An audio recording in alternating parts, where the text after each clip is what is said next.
ಮೂರ್ಲೊಂಜಿ ಕೋಡಂಜಿ ಅರ್ಧ ತಿಂದು ಕೂಡ ಒಂಜಿತ್ತನ್ ಮರ ಇಜ್ಜಿನಿ. ಅವನು ಅಂಬೆಗಾಲಿಟ್ಟು ಹೋಗುದಲ್ಲ, ಸೊ ಅಂಬೆಗಾಲಿಟ್ಟು ಅವನಿಗೆ ಹೋಗ್ಲಿಕ್ಕೆ ಆಗ್ತಿಲ್ಲ. ಅವನು ಹೋಗುದು ನೋಡಿದ್ರೆ ಉಂಟಲ್ಲ ನಮಗೇನೆ ಬೇಜಾರಾಗ್ತದೆ. ಏನು ಮಾಡೋದು, ಬರಬೇಕಿದ್ರೆ ನಾವು ಒಳಗಡೆ ಎಲ್ಲ ಎಲ್ಲಿ ಅಡುಗೆ ಕೂಡ ಬರ್ತದೆ ಅಂತ ಹೇಳಿ.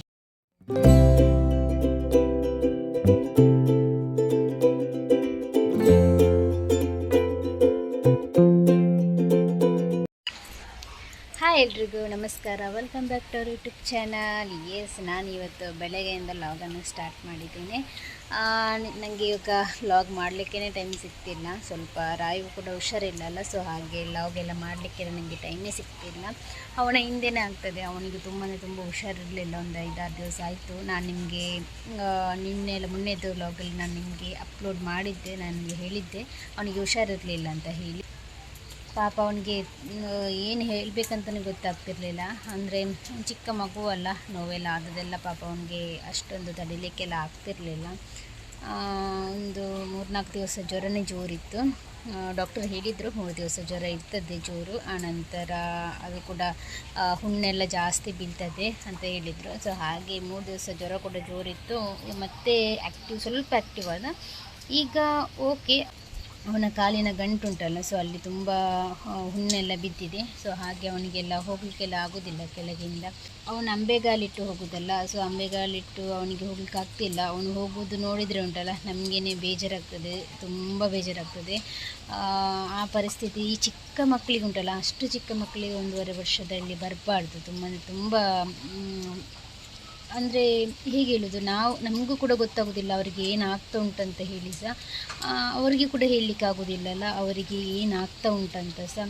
ಸೊ ಹಾಗೆ ನನಗೆ ಅಂತ ಹೇಳಿದರೆ ಅವನಿಗೆ ಅದು 1-2 ಹುಣ್ಣು ಬಿದ್ದಿತ್ತು. ನಾನು ನನ್ನ ಕಸಿನ್ಸ್ ಎಲ್ಲ ಹೇಳಿದರು, ಸೊ ಹಾಗೆ ಚಿಕ್ಕ ಮಕ್ಕಳಿಗೆ ಅದು ಬೀಳ್ತದಂತೆ, ಸ್ವಲ್ಪ ಜಾಗ್ರತೆ ಆಗಿರಬೇಕು, ಎಲ್ಲಿಯೂ ಕೂಡ ಹೊರಗಡೆ ಎಲ್ಲ ಕರ್ಕೊಂಡು ಹೋಗಬಾರ್ದು ಅಂತೆಲ್ಲ ಹೇಳಿದರು. ಸೊ ಹಾಗೆ ನಾನು ಮೂಡಬಿದ್ರಿನಿಂದ ಬಂದು 1 ವೀಕ್ ನಾನು ಎಲ್ಲಿಯೂ ಕೂಡ 1 ವೀಕ್ ಅಲ್ಲ, ಒಂದು 10 ಡೇಸ್ ಏನಾಗಿತ್ತು. ಆವಾಗ ಬರಬೇಕಾದ್ರೆ ಬೇಗನೆ ಬರಬೇಕಿತ್ತಲ್ಲ. ಸೊ ಮೂಡಬಿದ್ರಿಗೆಲ್ಲ ನಾನು ಹೋಗಿ ಬಂದೆ ಇಲ್ಲಿ. ಮತ್ತು ನಾನು ಎಲ್ಲಿಗೆ ಸಹ ಕರ್ಕೊಂಡು ಹೋಗಲಿಲ್ಲ ಹೊರಗಡೆ, ಅಂದರೆ ಕಾಪುಗೆ ಆಗಲಿ ಎಲ್ಲಿಗೆ ಸಹ ಕರ್ಕೊಂಡು ಹೋಗಿರಲಿಲ್ಲ, ಮನೆ ಒಳಗಡೆನೇ ಇದ್ದ ಪಾಪ. ಆದರೆ ಏನು ಮಾಡೋದು, ಬರಬೇಕಿದ್ರೆ ನಾವು ಒಳಗಡೆ ಎಲ್ಲ ಎಲ್ಲಿ ಅಡುಗೆ ಕೂಡ ಬರ್ತದೆ ಅಂತ ಹೇಳ್ತಾರಲ್ಲ, ಸೊ ಹಾಗೆ ಬಂದೇ ಬಿಡ್ತು ಪಾಪ ಅವನಿಗೆ. ಏನು ಮಾಡೋದು, ಅದು ಪಾಪ ನೋವು ತಿನ್ನಲಿಕ್ಕಿತ್ತ ಏನೋ ಅವನಿಗೆ. ಹಾಗೆ ನನಗೆ ಗೊತ್ತಿತ್ತು ಈ ಟೈಮಲ್ಲಿ ಅದು ಜಾಸ್ತಿ ಅಂತೆ ಮಕ್ಕಳಿಗೆಲ್ಲ. ಎಲ್ಲ ಮಕ್ಕಳಲ್ಲಿ ಕೂಡ ಈಗ ಅಲ್ಲಿ ಹಾಸ್ಪಿಟಲ್ಗೆ ಹೋದರೆ ಉಂಟಲ್ಲ, ಅಲ್ಲಿ ಇರೋದೇ ಹುಣ್ಣೆಲ್ಲ ಆದ ಮಕ್ಕಳೆಲ್ಲ ಇರೋದು, ಮೈಯಲ್ಲೆಲ್ಲ ಹುಣ್ಣೆಲ್ಲ ಆಗಿದೆ. ಸೊ ಆ ಥರ ಇತ್ತು. ಅದಕ್ಕಿಂತ ಕೈಕಾಲು ಬಾಯಿ ಅಂತ ರೋಗ ಅಂತ ಹೇಳ್ತಾರಂತೆ. ಸೊ ನನಗೆ ಮತ್ತೆ ಗೊತ್ತಾಯ್ತು ಅದೇ ಅಂತ ಹೇಳಿ. ನನಗೆ 2 ಹುಣ್ಣು ಬಿದ್ದಾಗ ನಾನು ಅಂದ್ಕೊಂಡೆ, ಒಂದು ಮುಂಚಿನ ದಿವಸ ಹುಣ್ಣು ಬಿದ್ದಿತ್ತು, ಆದರೆ ನಾನು ಅಂದ್ಕೊಂಡೆ ಅದು ಎಲ್ಲ ಇರುವೆ ಎಲ್ಲ ಕಚ್ಚಿ ಎಲ್ಲ ಬೀಳ್ತದಲ್ಲ, ಚಿಕ್ಕದು ಒಂಥರ ಇತ್ತಲ್ಲ, ಇರುವೆ ಕಚ್ಚಿದಾಗ ಯಾವ ರೀತಿ ಆಗ್ತದೆ ಆ ಥರ ಅಂತ ಅಂದ್ಕೊಂಡೆ. ಆದರೆ ಅದು ಅಲ್ಲ.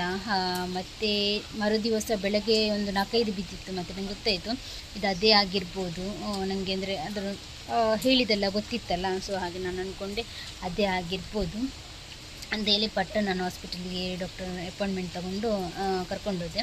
ಅಲ್ಲೇ ಹೇಳಿದರು, ಮತ್ತು ಡ್ರಾಪ್ಸ್ ಎಲ್ಲ ಕೊಟ್ಟರು. ಜ್ವರ ಬರ್ತದೆ 3 ದಿವಸ ಜ್ವರ ಬರ್ತದೆ, 3 ದಿವಸ ಜೋರು ಇರ್ತದೆ, ಹುಣ್ಣೆಲ್ಲ ಜೋರು ಬೀಳ್ತದೆ, ನೀವು ಹೆದರ್ಕೊಳ್ಬೇಕಾಗಿದ್ದೇನಿಲ್ಲ, ಆದರೆ ಜೋರು ನೋವು ಇರ್ತದೆ ಅವನಿಗೆ, ತುಂಬ ಜೋರು ನೋವು ಇರ್ತದೆ ಅಂತ ಹೇಳಿದರು. ಮತ್ತು ಏನು ಮಾಡೋದು, ಬಂದಾಗಿತ್ತಲ್ಲ ಹಾಗೆ. ಮತ್ತು ಅವನಿಗೆ ಕೂಡ 3 ದಿವಸ ಜೋರಿತ್ತು. ಈಗ ಓಕೆ, ಈಗ ಸ್ವಲ್ಪ ಹುಷಾರಾಗಿದ್ದಾನೆ, ಹುಣ್ಣೆಲ್ಲ ಸ್ವಲ್ಪ ಹೋಗ್ತಾ ಬರ್ತಾ ಉಂಟು. ಹಾಗೆ ಈಗ ಹುಷಾರಾಗಿದ್ದಾನೆ ಸ್ವಲ್ಪ, ಓಕೆ, ಜ್ವರ ಎಲ್ಲ ಇಲ್ಲ. ಈಗ ಹುಣ್ಣು ಕೂಡ ಕಮ್ಮಿ ಆಗ್ತಾ ಬರ್ತಾ ಉಂಟು. ಓಕೆ, ಇನ್ನು ಒಂದು 3-4 ದಿವಸದಲ್ಲಿ ಫುಲ್ಲು ಕ್ಲಿಯರಾಗಿ ಗುಣ ಆಗ್ತದೆ. ಆದರೆ ಅದು ಅನುಭವಿಸಿದುಂಟಲ್ಲ ಫುಲ್ಲು ನೋವು. ನನಗೂ ನಮ್ಮ ಮನೆಯವರಿಗೆ ಯಾರಿಗೂ ಕೂಡ ಅವನು ಆ ಥರ ಅಳುವುದಾಗಿರಲಿ ಬೇಜಾರಾಗ್ತಿತ್ತು ಅವನನ್ನು ನೋಡಿ. ಅವನ ಕೈ ಕಾಲೆಲ್ಲ ನೋಡುವುದುಂಟಲ್ಲ ತುಂಬ ಬೇಜಾರಾಗ್ತದೆ, ಅಷ್ಟು ಬಿದ್ದಿತ್ತು. ಸೊ ಪರವಾಗಿಲ್ಲ, ಬರೋದೆಲ್ಲ ಬಂದಾಯ್ತಲ್ಲ. ಸೊ ಹಾಗೆ ಈಗ ಮಲಗಿದ್ದಾನೆ, ಈಗ ಸ್ವಲ್ಪ ಓಕೆ. ಸೊ ಹಾಗೆ ಈಗ ಸ್ನಾನ ಎಲ್ಲ ಮಾಡಿಸಿ ಮಲಗಿಸಿದ್ದೇನೆ.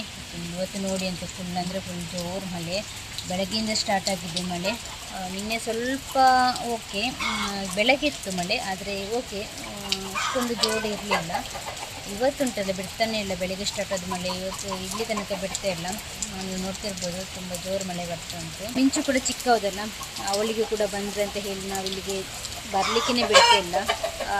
ಮಕ್ಕಳಿಗೆಲ್ಲ ಗೊತ್ತಾಗೋದಿಲ್ಲ ನೋಡಿ, ಇವನಿಗೆ ಬಂದದೇ ನನಗೆ ಇದಾಗಿದೆ, ಇನ್ನು ಚಿಕ್ಕ ಮಕ್ಕಳಿಗೆಲ್ಲ ಬರಬಾರ್ದು ಆ ಥರ ಎಲ್ಲ.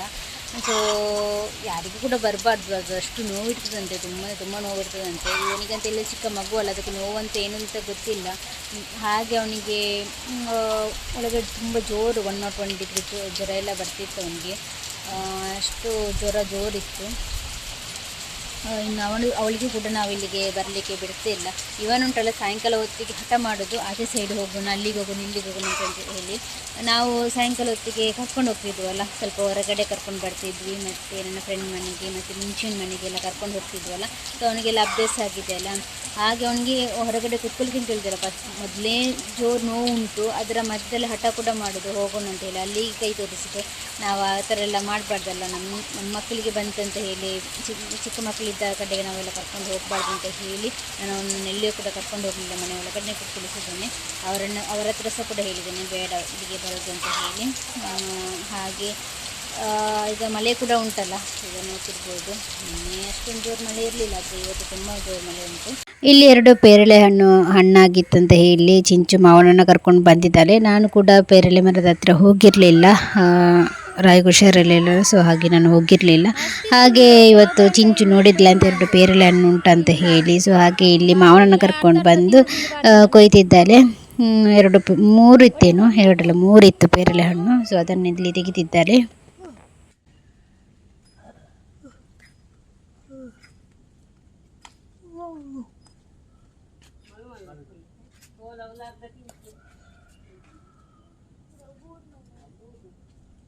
ಮೂರ್ಲಂಜ್ ಕೋಡಂಜ್ ಅರ್ಧ ತಿಂದು ಕೂಡ ಒಂಜಿತ್ತನ್ ಮರ ಇಜ್ಜಿನಿ.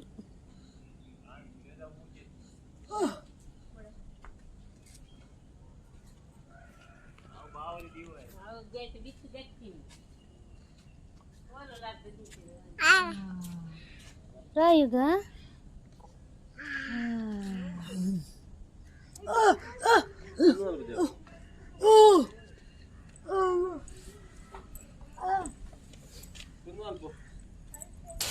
ಸೊ ಇವತ್ತಿನ ನಾನು ಲಾಗನ್ನು ಇಲ್ಲಿಗೆ ಎಂಡ್ ಮಾಡ್ತಿದ್ದೇನೆ. ನಿಮಗೆ ಇಷ್ಟ ಆದರೆ ಲೈಕ್ ಮಾಡಿ, ಶೇರ್ ಮಾಡಿ ಆ್ಯಂಡ್ ಕಮೆಂಟ್ಸ್ ಮಾಡಿ. ನಮ್ಮ ಚಾನಲ್ಗೆ ಹೊಸಬರಾಗಿದ್ದರೆ ದಯವಿಟ್ಟು ಸಬ್ಸ್ಕ್ರೈಬ್ ಮಾಡಿ. ಇನ್ನೊಂದು ವೀಡಿಯೋದಲ್ಲಿ ನಾನು ನಿಮಗೆ ಭೇಟಿ ಆಗ್ತೀನಿ. Thank you.